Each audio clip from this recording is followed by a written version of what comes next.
Mi hijo me pidió que me retirara durante la cena de su boda. El banquete fue caro, es solo para personas importantes. Mi nuera me entregó una bolsa de pan y dijo: «Come esto en la calle para no arruinar el momento». Entonces un desconocido me dio un sobre y dijo: «Es hora de mostrarles quién eres realmente. Me alegra tenerte aquí. Sigue mi historia hasta el final y comenta desde qué ciudad me estás viendo. Así podré ver hasta dónde ha llegado mi historia. Me llamo Magdalena. Tengo 68 años y nunca pensé que el día más feliz de mi hijo se convertiría en el más humillante de mi vida». El salón de bodas brillaba bajo las luces de cristal, con mesas elegantemente decoradas y el aroma de flores caras flotando en el aire.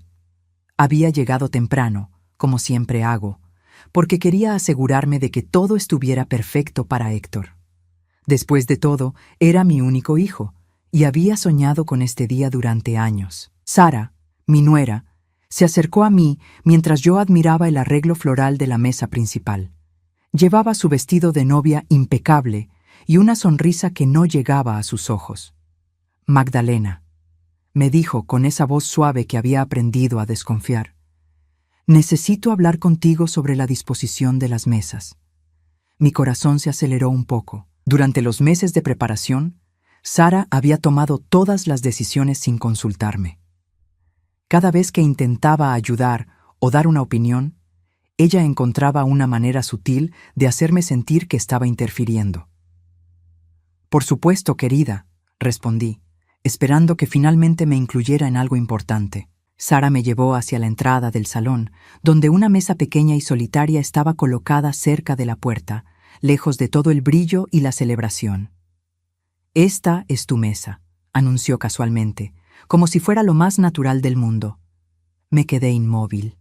La mesa estaba prácticamente en el pasillo, donde los meseros pasarían constantemente y donde el ruido de la cocina sería constante. No había flores, solo un mantel básico, y estaba tan alejada que apenas podría ver la ceremonia. «Debe haber un error», dije suavemente, mi voz apenas un susurro. «Soy la madre del novio». La sonrisa de Sara se volvió más fría. «Oh, Magdalena, no hay error. Verás, el buffet fue muy costoso.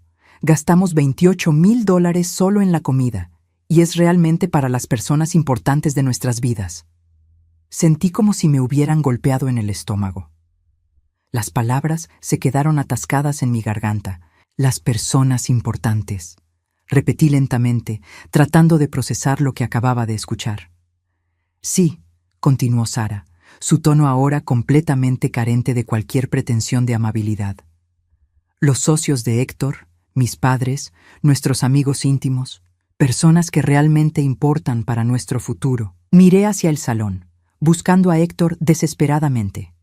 Lo vi charlando animadamente con algunos hombres de traje, riéndose, completamente ajeno a lo que estaba sucediendo.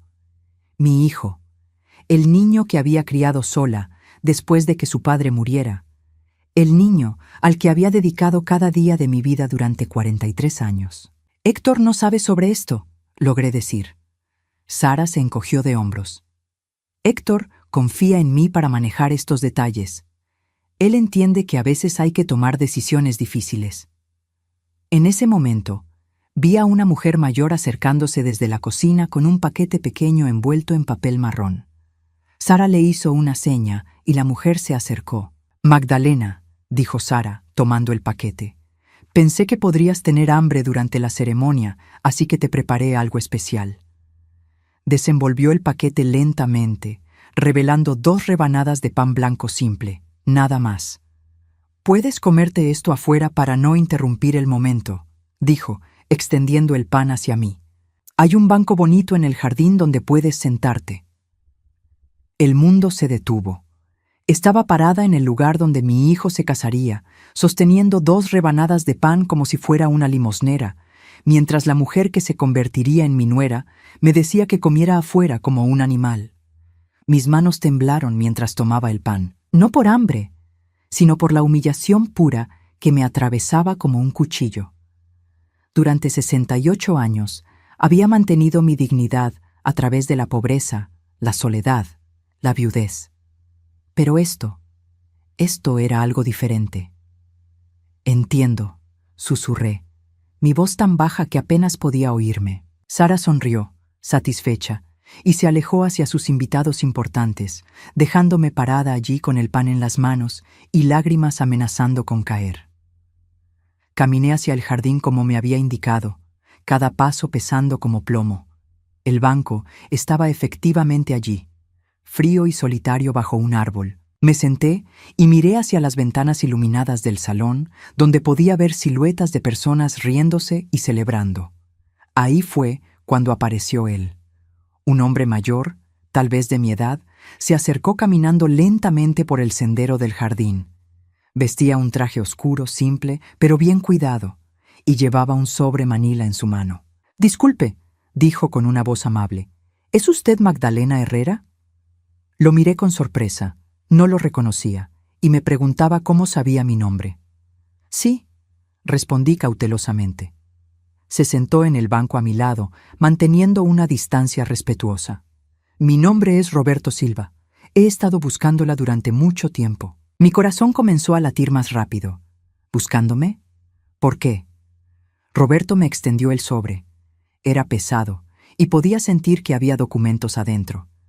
«Señora Herrera», dijo suavemente, «es hora de mostrar a ellos quién es usted realmente». Tomé el sobre con manos temblorosas. Mi nombre estaba escrito en la parte frontal con una letra que no reconocía. «No entiendo», murmuré. Roberto se levantó lentamente. «Todo está explicado adentro, pero le aconsejo que no lo abra hasta que esté lista para cambiar todo». «¿Cambiar todo? ¿Qué quiere decir?» Pero cuando levanté la vista, Roberto ya se estaba alejando, desapareciendo entre las sombras del jardín como si nunca hubiera estado allí. Me quedé sola en el banco, con el pan frío en una mano y el sobre misterioso en la otra, mientras los sonidos de la celebración de mi hijo se filtraban desde el salón. Por primera vez en mi vida, sentí que algo estaba a punto de cambiar para siempre. Esa noche, después de la humillación en la boda, regresé a mi pequeño apartamento con el sobre aún sin abrir. Mis manos temblaban cada vez que lo miraba, recordando las palabras de Roberto. «No lo abra hasta que esté lista para cambiar todo». Me preparé una taza de té y me senté en mi silla favorita, la misma donde había pasado incontables noches cosiendo ropa para ganar dinero extra cuando Héctor era pequeño. El sobre descansaba en la mesa de centro, pero mi mente se llenó de recuerdos que había tratado de enterrar durante los últimos 5 años. Todo había comenzado cuando Héctor conoció a Sara. Al principio, ella había sido encantadora conmigo. Recuerdo vívidamente la primera vez que la trajo a casa, hace 6 años. Era una mujer hermosa, elegante, con esa manera de hablar que sugería educación y clase. Me sentí orgullosa de que mi hijo hubiera encontrado a alguien así. «Señora Herrera», me había dicho aquella primera noche, «Héctor me ha contado tanto sobre usted, sobre cómo lo crió sola después de que perdiera a su padre, sobre todos los sacrificios que hizo». Sus palabras me habían llegado al corazón. Finalmente, alguien que entendía lo que había sido criar a un hijo sola, trabajando 2 empleos para pagar su educación universitaria. Pero poco a poco, las cosas comenzaron a cambiar.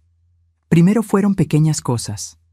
Sara sugería que era mejor que no visitara tan seguido porque Héctor estaba muy ocupado con el trabajo. «Está bajo mucha presión, señora Herrera.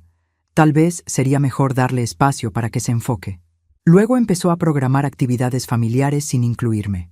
«Oh, se nos olvidó mencionarle sobre la cena del domingo. Fue algo de último momento», decía cuando yo preguntaba por qué no me habían invitado. El cambio más doloroso fue en Héctor mismo. Mi hijo, que antes me llamaba todos los días, comenzó a hacerlo menos frecuentemente. Cuando lo hacía, nuestras conversaciones se volvieron superficiales, como si estuviera siguiendo un guión. «Mamá, ¿cómo estás?», me preguntaba, pero podía sentir que estaba distraído. «Bien, mijo», le respondía siempre, aunque no fuera cierto. «¿Cómo estás tú? ¿Ocupado con el trabajo? Sara dice que debería concentrarme más en mi carrera ahora que nos vamos a casar». Sara siempre estaba presente en sus respuestas, como una sombra que se había apoderado de sus pensamientos. Recuerdo especialmente una conversación que tuvimos hace 2 años. Héctor había venido a visitarme, cosa que ya era rara, y parecía nervioso. «Mamá», me había dicho, evitando mi mirada. «Sara y yo hemos estado pensando. Tal vez sería mejor si vivieras en un lugar más apropiado para tu edad». «¿Qué quieres decir?», le pregunté, aunque mi corazón ya sabía la respuesta. «Hay residencias muy bonitas para personas mayores. Tendrías compañía, actividades, cuidado médico». Lo interrumpí suavemente. «Héctor, tengo 66 años, no 90. Estoy perfectamente bien viviendo sola». Él se removió incómodo en su silla. «Es solo que Sara se preocupa por ti. Dice que no es seguro que vivas sola a tu edad». «Sara se preocupa». Siempre era Sara quien se preocupaba, Sara quien sugería, Sara quien sabía lo que era mejor para todos. La peor parte era que podía ver cómo Héctor había cambiado. El niño que una vez me defendía de cualquier cosa ahora parecía avergonzado de mí. Cuando íbamos juntos a algún lugar público, él caminaba un poco adelante, como si no quisiera que la gente supiera que estaba conmigo. Recordé el año pasado, cuando cumplí 67 años. Esperé toda la semana una llamada de Héctor. Cuando finalmente llamó, fue 3 días después. «Perdón, mamá, se me olvidó por completo. Hemos estado muy ocupados planeando la boda». Se le olvidó. Mi cumpleaños. El mismo día que lo había dado a luz después de 14 horas de labor de parto, sola porque su padre había muerto 6 meses antes. Pero la gota que colmó el vaso había sido hace 3 meses, durante la planificación de la boda. Sara me había invitado a ayudar con los preparativos, pero rápidamente me di cuenta de que mi papel era simplemente estar presente mientras ella tomaba todas las decisiones. «¿Qué opinas de estas flores, Magdalena?», me preguntaba, pero antes de que pudiera responder, ya estaba explicándole al florista exactamente lo que quería. Cuando sugerí que tal vez podríamos incluir algunas tradiciones familiares en la ceremonia, tradiciones que habían sido importantes para el padre de Héctor, Sara sonrió dulcemente y dijo: «Oh, qué linda idea, pero creo que es mejor mantener todo moderno y elegante. No queremos que parezca anticuado». Anticuado. Como si las tradiciones de mi familia, las memorias de mi esposo muerto, fueran algo de lo que avergonzarse. Y ahora, sentada en mi apartamento con ese sobre misterioso, me di cuenta de que había pasado 5 años permitiendo que me hicieran sentir invisible. Había aceptado cada humillación, cada desaire, cada exclusión, porque no quería perder a mi hijo por completo. Pero esta noche había sido diferente. La manera en que Sara me había tratado en la boda, dándome pan como si fuera una mendiga, diciéndome que comiera afuera para no interrumpir el momento. Eso había cruzado una línea que no sabía que existía dentro de mí. Miré nuevamente el sobre. Roberto había dicho que era hora de mostrarles quién era yo realmente. Pero la verdad era que ya no estaba segura de quién era. Durante tantos años había definido mi identidad a través de ser la madre de Héctor, que cuando él se alejó, me perdí a mí misma también. Tomé el sobre con manos temblorosas. Tal vez era hora de descubrir si todavía quedaba algo de la mujer fuerte que una vez fui, la mujer que había criado a un hijo sola y había sobrevivido a todo lo que la vida le había lanzado. Tal vez era hora de recordar que Magdalena Herrera era alguien, incluso si su propio hijo parecía haberlo olvidado. Al día siguiente, después de una noche de insomnio, finalmente reuní el valor para abrir el sobre. Mis manos temblaron mientras rompía el sello, y cuando saqué los documentos, mi mundo se tambaleó por completo. El primer papel era una carta escrita en papel membretado de un bufete de abogados. Silva y Asociados. La letra era clara y formal. «Estimada señora Herrera, después de una extensa investigación legal, hemos descubierto información crucial sobre una propiedad que legalmente le pertenece. Su difunta cuñada, Carmen Herrera, le dejó en herencia la casa ubicada en el 1234 de Maple Street.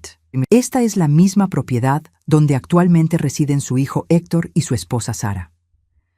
Tuve que leer la oración 3 veces antes de que las palabras penetraran en mi mente. La casa donde vivían Héctor y Sara. ¿Era mía? Continué leyendo con el corazón acelerado. Carmen Herrera murió hace 8 años, y según su testamento, le dejó esta propiedad como reconocimiento por el cuidado que usted brindó a su hermano durante su enfermedad terminal. Sin embargo, los documentos de herencia fueron interceptados y ocultados deliberadamente para evitar que usted tomara conocimiento de sus derechos legales. Sentí como si el aire hubiera sido succionado de mis pulmones. Carmen, la hermana de mi difunto esposo, había muerto cuando Héctor acababa de comenzar su relación con Sara. Recordaba vagamente que alguien había mencionado que Carmen había dejado algunas cosas, pero nunca supe qué había pasado con sus propiedades. El siguiente documento era una copia del testamento original. Ahí estaba, en letra clara. A mi querida cuñada Magdalena Herrera, quien cuidó a mi hermano Miguel durante sus últimos años con un amor y dedicación que nunca olvidaré, le dejo mi casa en Maple Street y todos sus contenidos. Mis ojos se llenaron de lágrimas al recordar esos últimos meses con Miguel. Había sido tan difícil verlo deteriorarse, pero nunca lo había dejado solo. Cada día después del trabajo, iba a cuidarlo, le cocinaba, le daba sus medicinas, me quedaba con él durante las noches difíciles. Carmen vivía en otro estado en ese momento y solo pudo visitarlo esporádicamente. Pero lo que me destrozó fue el siguiente documento. Una copia de correos electrónicos entre Sara y una empresa de interceptación de correspondencia, fechados hace 5 años. Necesito asegurarme de que cualquier correspondencia legal dirigida a Magdalena Herrera sea redirigida a mi dirección. Es por su propio bien. Está desarrollando problemas de memoria y no puede manejar asuntos legales complejos. Sara había mentido sobre mi salud mental para robar mi correspondencia. Había interceptado los documentos de herencia durante años, manteniéndome en la ignorancia mientras ella y Héctor vivían en mi casa. Había más correos, estos entre Sara y un abogado diferente. ¿Hay alguna manera de invalidar este testamento? La anciana ni siquiera sabe que la propiedad existe. Si simplemente ignoramos los documentos, ¿alguien lo sabrá alguna vez? La respuesta del abogado era clara. Señora, lo que usted está sugiriendo constituye fraude. No puedo ayudarla con esto. Pero Sara había encontrado otra manera. Había falsificado mi firma en documentos que renunciaban a cualquier reclamo sobre propiedades de la familia Herrera. Los documentos estaban ahí, con mi nombre garabateado en una letra que claramente no era la mía. El último papel era otra carta de Roberto Silva. Señora Herrera, soy un investigador privado contratado por el bufete que manejó los asuntos de Carmen Herrera. Hemos estado tratando de localizarla durante años para informarle sobre su herencia. Recientemente descubrimos la interceptación de correspondencia y el fraude cometido por Sara Mendoza. Como investigador, he sido testigo de muchos casos de abuso hacia personas mayores, pero pocos tan calculados y crueles como este. La casa en Maple Street está valorada actualmente en $450,000. Además, Carmen dejó una cuenta de ahorros de $85,000 que también le pertenece por derecho. Su nuera no solo le robó su herencia, sino que la ha estado manipulando psicológicamente para hacerla sentir como una carga. He observado este patrón durante meses mientras investigaba el caso. Dejé caer los papeles en mi regazo, sintiendo como si todo mi mundo se hubiera puesto al revés. Sara no solo había sido cruel conmigo, había sido una criminal. Me había robado más de $500,000 y luego me había hecho sentir culpable por existir. Pero lo que más me dolía era pensar en Héctor. ¿Sabía él sobre esto? ¿Era cómplice de Sara o también había sido manipulado? Recordé todas las veces que Sara había sugerido que yo tenía problemas de memoria, especialmente cuando estaba presente Héctor. Tu mamá parece un poco confundida últimamente, le decía. Tal vez deberíamos considerar que alguien maneje sus asuntos importantes. Héctor había comenzado a tratarme como si fuera frágil, como si mis opiniones no fueran válidas. Cuando yo mencionaba cosas que recordaba claramente, él me corregía suavemente. Mamá, creo que estás confundiendo los detalles. Sara había construido sistemáticamente una narrativa de que yo era una anciana confundida que necesitaba ser manejada y controlada. Y mientras tanto, había estado viviendo en mi casa durmiendo en mi cama, usando mis muebles.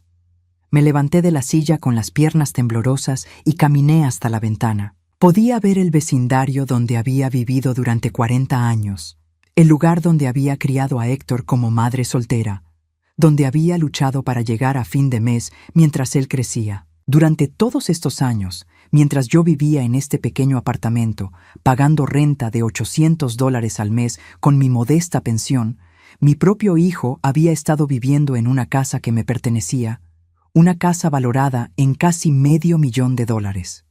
Pensé en todas las veces que había querido ayudar a Héctor financieramente, pero no podía. Cuando él mencionaba que necesitaba dinero para el negocio, yo me sentía terrible por no poder ayudarlo.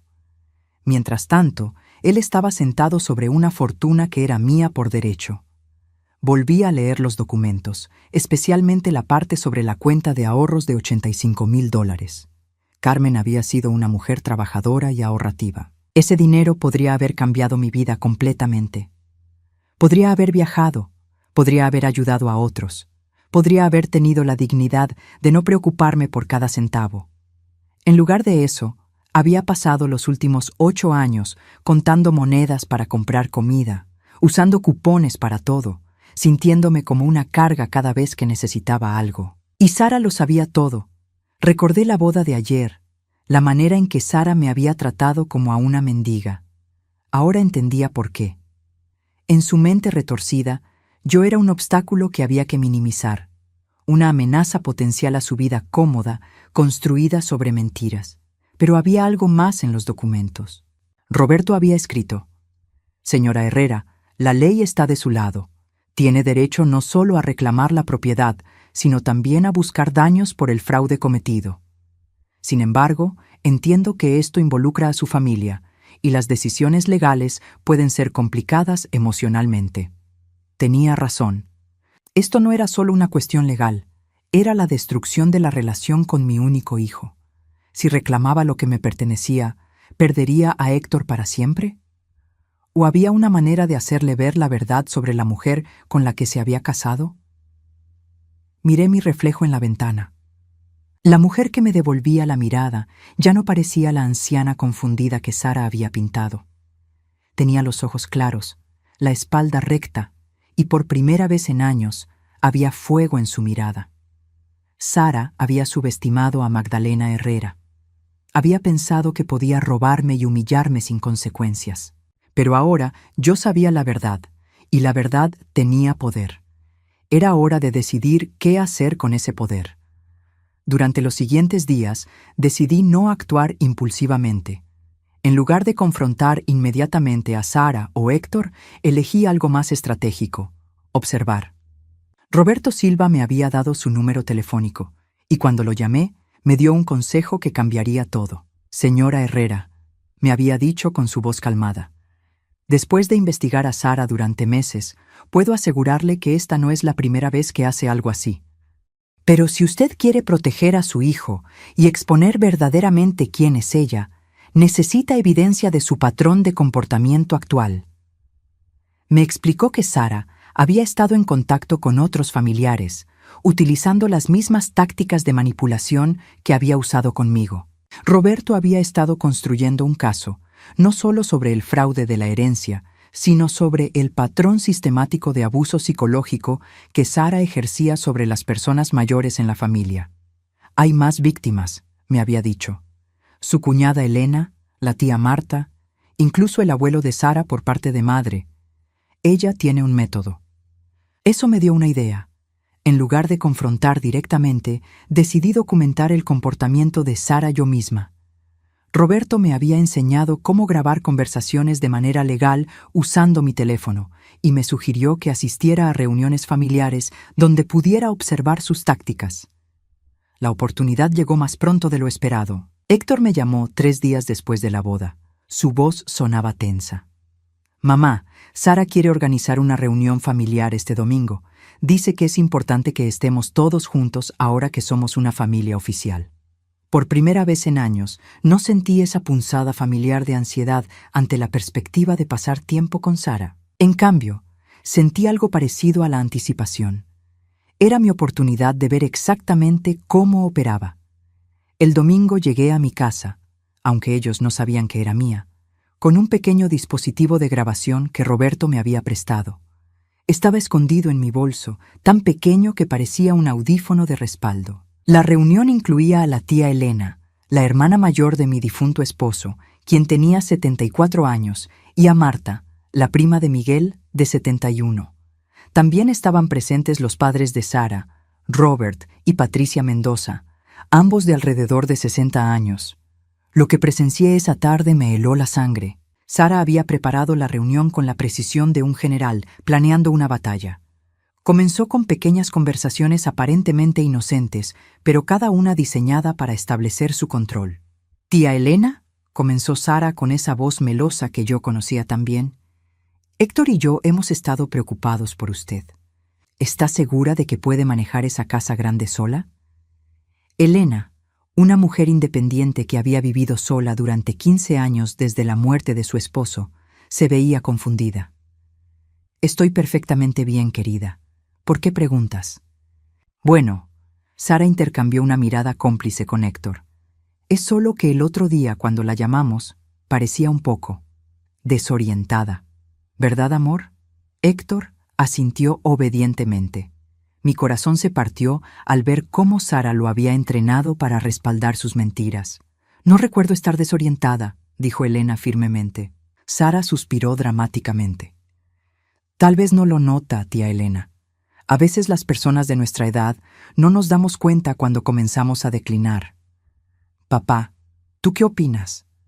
Robert Mendoza, el padre de Sara, se inclinó hacia adelante.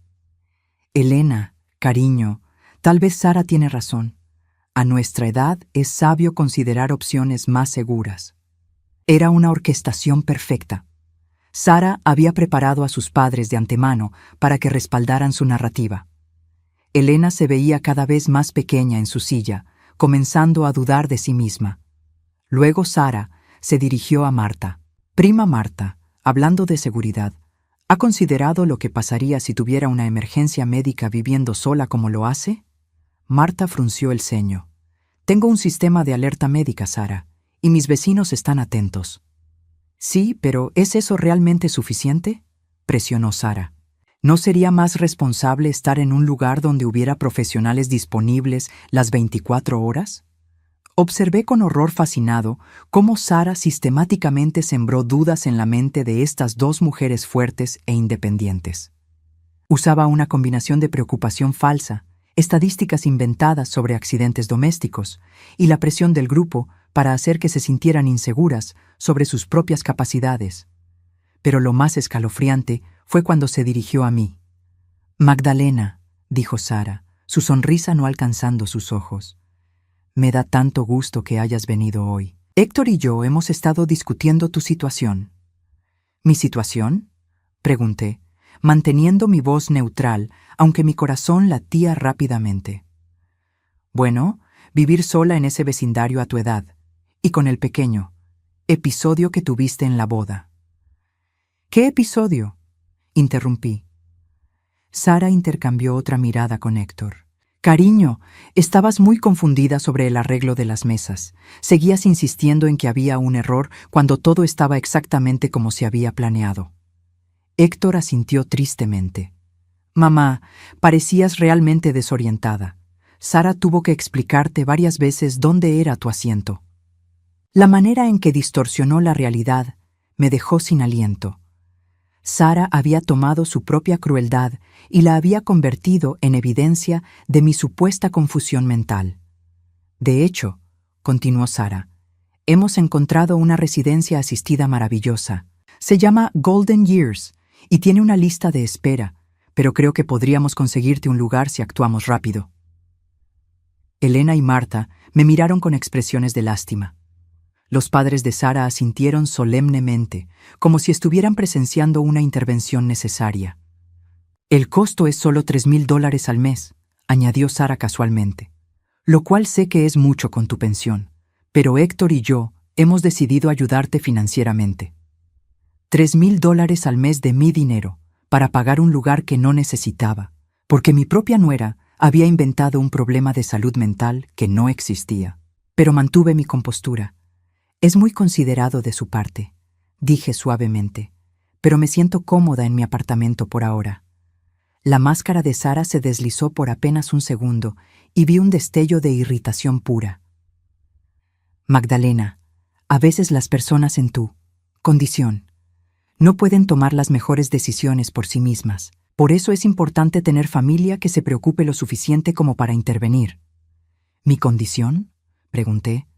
Tu deterioro cognitivo, mamá, dijo Héctor suavemente, como si estuviera hablando con una niña.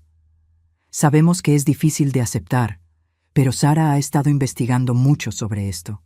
Es más común de lo que piensas. Miré a mi hijo, este hombre de 43 años, que había criado para ser honesto y compasivo, y me di cuenta de lo completamente que Sara lo había lavado el cerebro. Él realmente creía que yo tenía problemas mentales, porque su esposa se lo había repetido tantas veces que se había convertido en su realidad. Lo más perturbador fue ver cómo Sara aplicaba la misma táctica a Elena y Marta durante el resto de la tarde. Para cuando terminó la reunión, ambas mujeres se veían inseguras sobre su capacidad de vivir independientemente.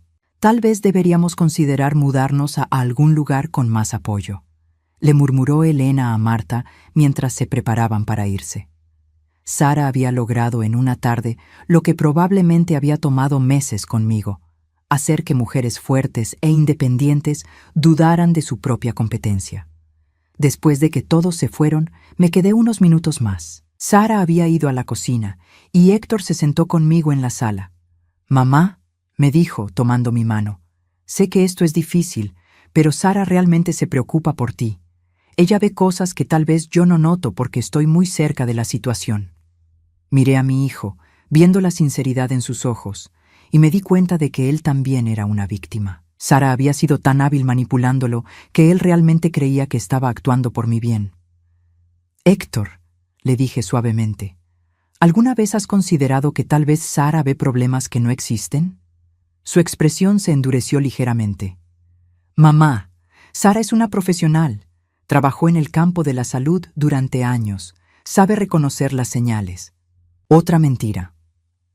Roberto me había mostrado que Sara nunca había trabajado en el campo de la salud. Había trabajado en ventas para una empresa farmacéutica, pero había infladado sus credenciales para darle más peso a sus diagnósticos de mi condición mental. Cuando finalmente me fui esa noche, tenía horas de grabaciones que documentaban exactamente cómo Sara manipulaba no solo a las personas mayores, sino también a mi propio hijo. Tenía evidencia de sus mentiras sobre sus credenciales profesionales y, más importante, tenía prueba de su patrón sistemático de abuso psicológico. Roberto tenía razón. Esta no era solo sobre mi herencia robada. Era sobre una mujer que había hecho carrera de victimizar a personas mayores vulnerables, usando a mi hijo como su herramienta involuntaria. Era hora de que Sara Mendoza conociera a la verdadera Magdalena Herrera. Una semana después de la reunión familiar, decidí que era hora de actuar. Roberto había revisado todas mis grabaciones y había confirmado que teníamos evidencia sólida no solo del fraude original, sino del patrón continuo de manipulación y abuso psicológico. «Señora Herrera», me había dicho durante nuestra reunión en su oficina, «con esta evidencia, Sara podría enfrentar cargos criminales.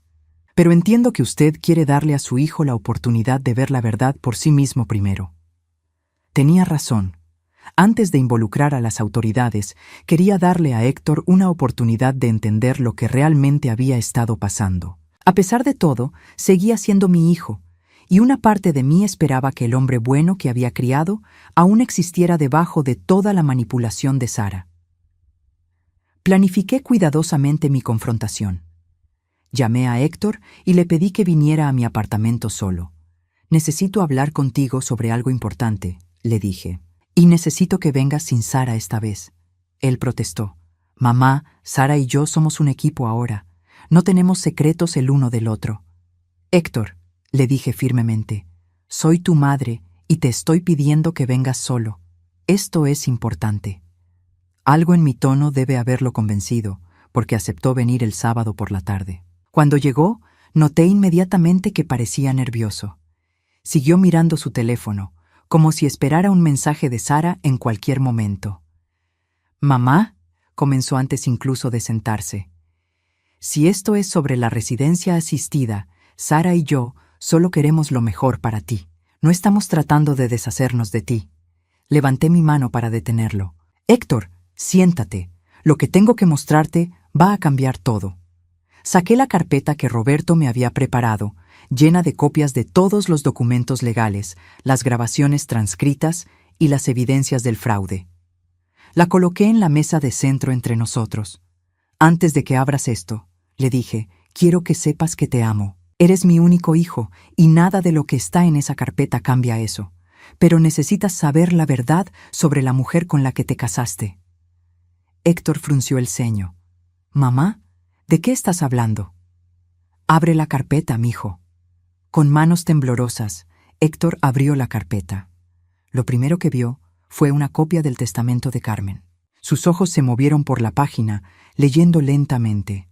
«No entiendo», murmuró. «Esto dice que tía Carmen te dejó su casa». Sigue leyendo. Pasó al siguiente documento, luego al siguiente. Su expresión cambió gradualmente de confusión a shock, y finalmente a algo que parecía horror. «Estos correos electrónicos», susurró. «Sara interceptó tu correspondencia.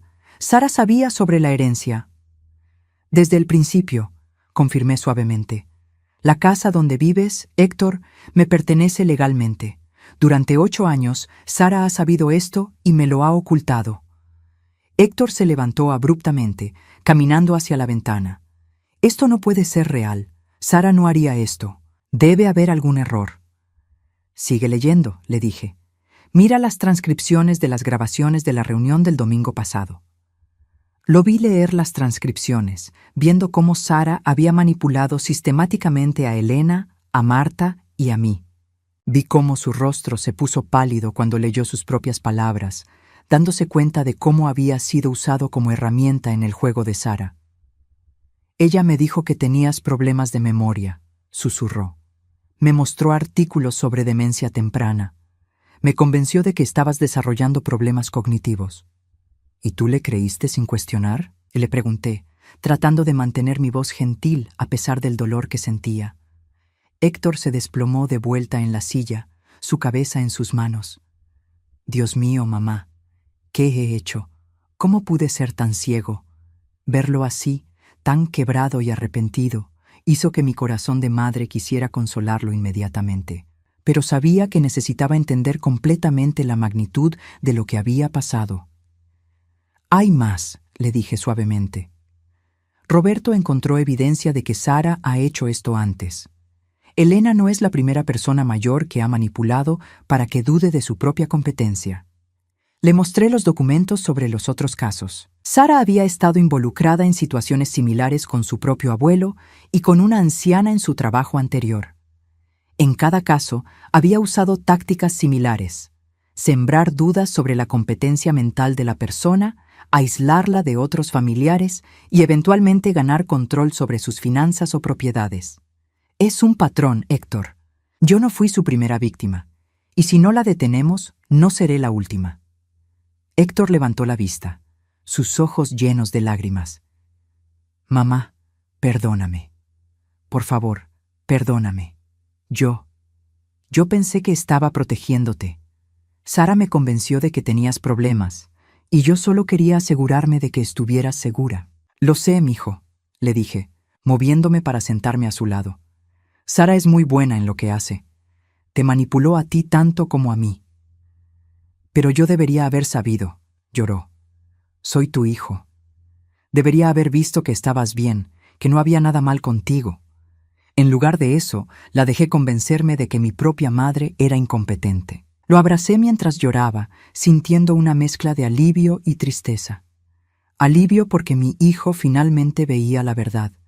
Tristeza por todo el tiempo que habíamos perdido, todas las humillaciones que había soportado. «¿Qué hacemos ahora?», preguntó finalmente. «Eso depende de ti», le dije. «Roberto dice que tenemos suficiente evidencia para presentar cargos criminales contra Sara. Fraude, interceptación de correspondencia, abuso de ancianos. Podría ir a prisión. Héctor se estremeció. ¿Quieres que vaya a prisión? Consideré la pregunta cuidadosamente. Lo que quiero es justicia. Y quiero asegurarme de que no pueda hacerle esto a nadie más. Pero también quiero recuperar a mi hijo. Me tienes, mamá, dijo rápidamente. Pase lo que pase, me tienes. Voy a terminar con Sara inmediatamente. Héctor, le dije suavemente, esto no va a ser fácil. Sara no va a admitir la verdad fácilmente. Va a tratar de manipularte otra vez. Va a decir que yo estoy mintiendo, que forjé estos documentos. Necesitas estar preparado para eso. Él asintió firmemente. Estoy preparado. Sé que va a ser difícil, pero ya no puedo vivir con mentiras. Justo entonces, su teléfono sonó. Era Sara. ¿Contestas?, le pregunté. Héctor miró el teléfono. Luego me miró a mí. Sí, dijo finalmente. Es hora de que Sara sepa que el juego terminó. Cuando contestó, pude escuchar la voz aguda de Sara al otro lado. Héctor, ¿dónde estás? Dijiste que solo ibas a ver a tu madre por 1 hora. Han pasado 3 horas. Sara, dijo Héctor, su voz más firme de lo que la había escuchado en años. Necesito que vengas al apartamento de mi mamá ahora mismo. Tenemos que hablar. ¿Sobre qué? ¿Está ella teniendo otro episodio? No, Sara. Necesito que vengas ahora y trae tus llaves de la casa. Hubo una pausa. ¿Mis llaves? ¿Por qué? Solo ven, dijo Héctor y colgó. Me miró con determinación en sus ojos. Cuando llegue aquí, voy a confrontarla con todo, y si trata de negar algo, le voy a mostrar la evidencia. ¿Estás seguro de que estás listo para esto?, le pregunté. Más que listo, mamá. He pasado 5 años viviendo en su mundo de mentiras. Es hora de vivir en la verdad. Mientras esperábamos que Sara llegara, Héctor y yo organizamos todos los documentos. Roberto había sugerido que grabáramos la confrontación también, en caso de que Sara dijera algo que pudiera ser usado como evidencia adicional. «Mamá», dijo Héctor mientras preparábamos todo, ¿puedes perdonarme alguna vez? No solo por creer en Sara, sino por la manera en que te traté. La boda, todas las veces que te hice sentir como si fueras una carga. Ya te perdoné, mi hijo, le dije. Desde el momento en que vi que realmente entendías lo que había pasado. Sara es muy manipuladora. Lo importante es que ahora veas la verdad. Unos minutos después, escuchamos el timbre. Sara había llegado y estaba a punto de enfrentar las consecuencias de 8 años de mentiras y manipulación. Héctor fue a abrir la puerta, y cuando Sara entró, inmediatamente supe que algo había cambiado en su demeanor. Tal vez era la manera en que Héctor la había llamado, o tal vez fue su instinto, pero parecía estar en guardia. ¿Qué es tan urgente que no podía esperar hasta que llegaras a casa?, preguntó, sus ojos moviéndose entre Héctor y yo. Siéntate, Sara, dijo Héctor. Tenemos mucho de qué hablar. Sara se sentó en el borde del sofá, sus ojos moviéndose nerviosamente entre Héctor y yo. Podía ver que su mente trabajaba rápidamente, tratando de evaluar la situación. Antes de que digas cualquier cosa, comenzó Héctor, colocando la carpeta de documentos frente a ella, quiero que sepas que ya sé la verdad. Todo. Sara miró la carpeta pero no la tocó. ¿La verdad sobre qué, cariño? No entiendo qué está pasando aquí. La herencia de Carmen, dijo Héctor directamente. La casa donde vivimos, el dinero que interceptaste, todo. Por primera vez desde que la conocía, vi a Sara completamente sin palabras. Su rostro se puso pálido, pero rápidamente trató de recuperarse. Héctor, no sé de qué estás hablando. ¿Tu madre te ha estado llenando la cabeza con fantasías otra vez? Ya hablamos sobre esto. Ella tiene episodios donde confunde la realidad. Sara, para, dijo Héctor firmemente. He visto los documentos, los correos electrónicos donde organizaste la interceptación de correspondencia, las firmas falsificadas, todo. Sara finalmente abrió la carpeta, sus manos temblando ligeramente mientras revisaba los papeles. La vi leer el testamento, los correos electrónicos, las transcripciones de las grabaciones. Con cada página que pasaba, su máscara de víctima inocente se desmoronaba más. Esto es ridículo, tartamudeó finalmente. Alguien falsificó estos documentos. Probablemente ella, me señaló con un dedo acusador. Héctor, ya hablamos sobre cómo las personas con demencia pueden volverse paranoicas y crear escenarios elaborados. Basta, Sara, rugió Héctor, y su voz tenía una fuerza que no había escuchado en años. No voy a dejar que sigas atacando a mi madre. He visto la evidencia. He hablado con el investigador privado. Sé que todo esto es real. Sara me miró con odio puro. ¿Un investigador privado? ¿Gastaste dinero que no tienes en un investigador privado? Esto prueba exactamente lo que he estado diciendo. No tienes la capacidad de tomar decisiones racionales. El dinero que no tengo, repetí lentamente. Es interesante que digas eso, Sara, considerando que durante 8 años has estado viviendo en mi casa y usando mi dinero. «¡Esa no es tu casa!», gritó Sara, finalmente perdiendo el control. «Carmen me la dejó a mí. Tú ni siquiera la conocías bien». Héctor y yo nos miramos. Sara acababa de admitir que sabía sobre Carmen y sobre la casa. Había revelado que sabía mucho más de lo que había estado pretendiendo. «¿Carmen te dejó la casa a ti?», preguntó Héctor lentamente. «Pero Sara, el testamento claramente dice que se la dejó a mi mamá. Y nunca mencionaste conocer a Carmen antes». Sara se dio cuenta de su error inmediatamente. Podía ver su mente trabajando, tratando de encontrar una manera de salir de lo que acababa de revelar. Yo quise decir que Carmen habría querido que nosotros la tuviéramos. Como la nueva generación de la familia, no habría querido que una anciana confundida viviera sola en una casa tan grande. «Sara», dije calmadamente, «Carmen escribió específicamente en el testamento que me dejaba la casa porque cuidé a Miguel durante su enfermedad. Tú nunca conociste a Carmen.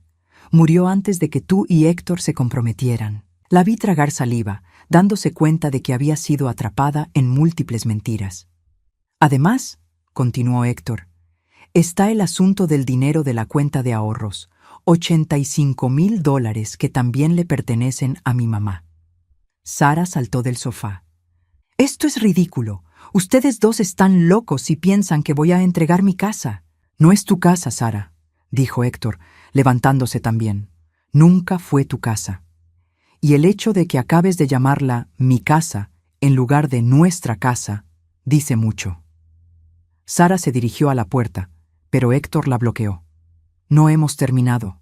Todavía hay el asunto de todas las mentiras que me dijiste sobre la salud mental de mi mamá». «Ella sí tiene problemas», insistió Sara. «Mírenla. Ha construido toda esta fantasía elaborada sobre herencias y conspiraciones».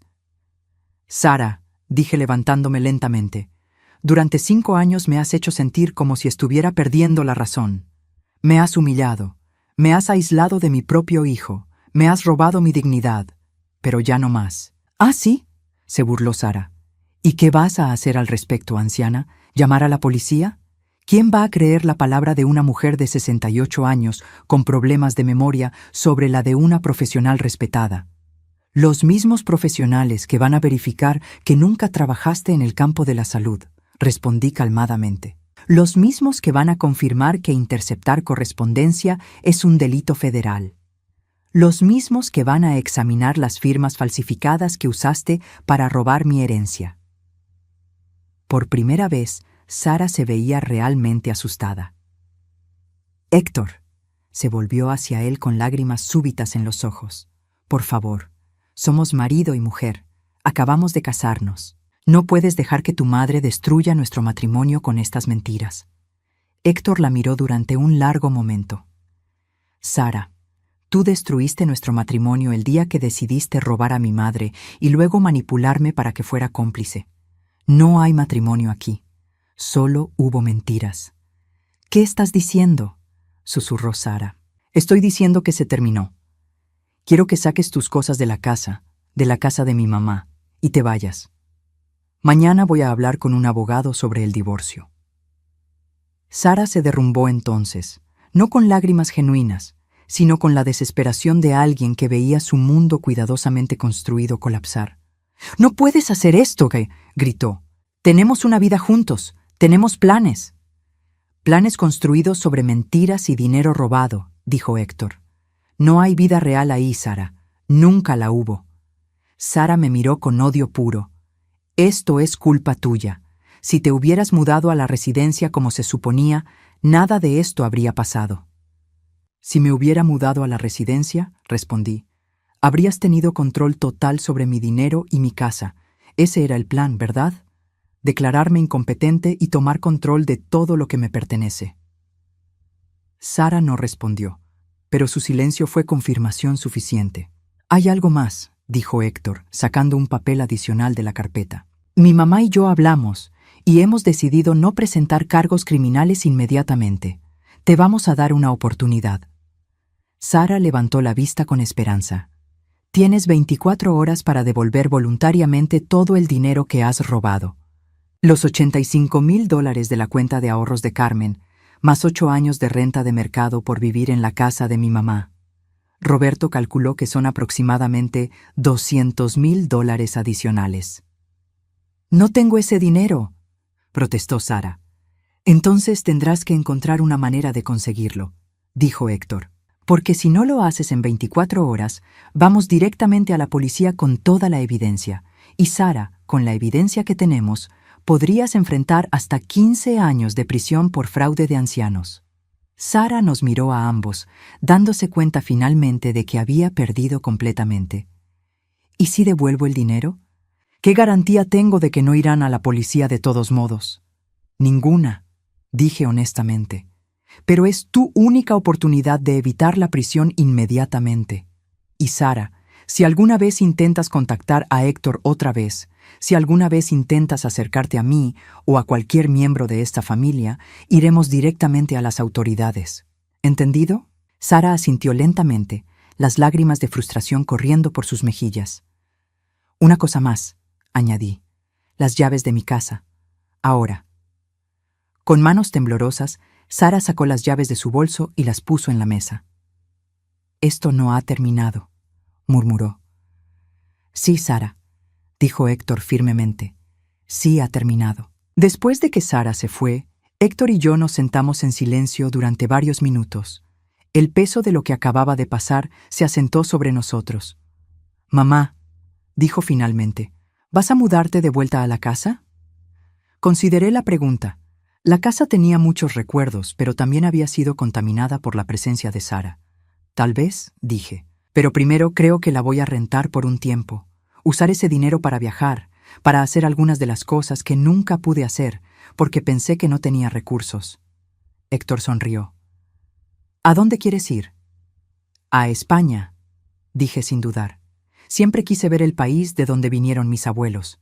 Y ahora, por primera vez en mi vida, puedo permitírmelo. 6 meses después, estoy escribiendo esto desde un pequeño café en Sevilla. Sara devolvió el dinero completo dentro del plazo de 24 horas, aparentemente pidiendo prestado de sus padres. Héctor se divorció de ella 3 meses después, y según Roberto, ella se mudó a otro estado. Héctor viene a visitarme a España el próximo mes. Estamos reconstruyendo nuestra relación lentamente, pero esta vez está basada en honestidad y respeto mutuo. En cuanto a mí, he descubierto que a los 68 años, la vida apenas está comenzando. Tengo mi dignidad de vuelta, tengo mi independencia y tengo el conocimiento de que nunca más permitiré que alguien me haga sentir invisible. Sara me robó 8 años de mi vida, pero no puede robar el futuro. Y ese futuro, por primera vez en mucho tiempo, se ve brillante.